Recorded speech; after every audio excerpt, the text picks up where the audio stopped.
आणि आता 4-5 दिवस 2-2 तासच झोपा गाड्या हो, पण कामच का हो हो आपली फुल नाही फुलाची नाही ही फुल नाही फुलाची पाकळी. अहो आम्हाला एक आनंद आहे.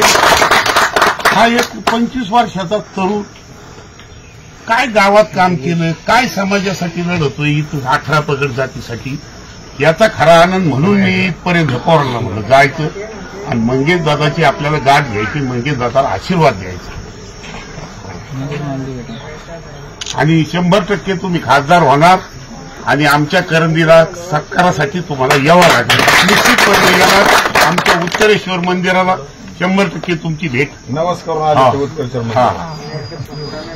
हो 100% तुम्हाला सांगतो आपलं स्वप्न साकार होणार. हा सकाळी 9:30 निघालो. ते लोकेशन मिळालं ना मला. तुम्ही नेमके कुठे आहेत ते लोकेशन? पैठणमध्ये. मग असं याच्याकडून असं घेतलं. आमची पैठणमध्ये नातेवाईक आमची मुलगी आमची तिकडे बरं आहे का वातावरण? एकदम पैठणला बरं आहे. नाही येणार तुम्हाला सांगतो. जो सुटल्याला वारा लागलेली आगी तुम्हाला सांगतो दिसणार नाही, पण लय मोठ्या प्रस्तावाच्या विरुद्ध तुमची लढाई आहे आणि तुमचे विचार, तुमचे आचार आणि तुमचं जे सगळं समाजासाठी, सगळ्या तरुणासाठी जे वागणं आहे याच्यामुळं तुम्ही आता कधीच येणार नाही. आणि कारण भविष्यातही तुम्ही हे ज्या उद्देशाने गेले फक्त समाजाच्या भल्यासाठी चाललेले, मग तिथं 18 पगड जातीचा समाज तुम्ही एकत्रित घेऊन तुम्हाला सांगतो क्रांतीच करणारे. आशीर्वाद नाही तुम्हाला सांगतो 100%. आणि आपली वाचा आमच्या उत्तरेश्वर महाराज बरोबर फोटो होऊन देणार.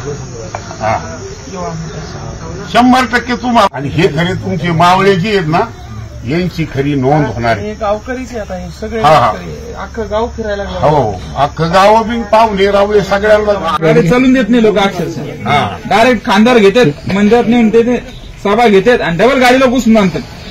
लाख रुपये देतील ना स्वाभिमान निघणार नाही कोणी. खांद्यावर घेऊन फिरणार नाही. पैसा संघ न्यायचा का आपल्याला? आपल्याला कीर्त संघ न्यायची.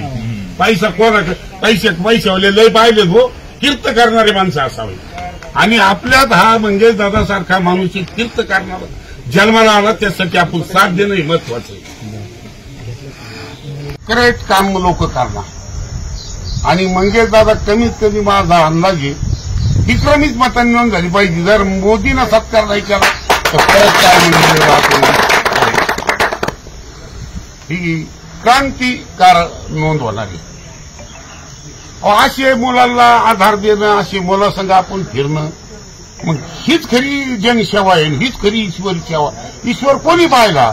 माणसाच्याच रूपाने माणसं जनसेवा जी करते यालाच म्हणायचं ईश्वर सेवा. आता तुम्ही सगळेजण कष्ट करतात, त्याला खरोखर धन्यवाद द्यावा. तेवढे थोडे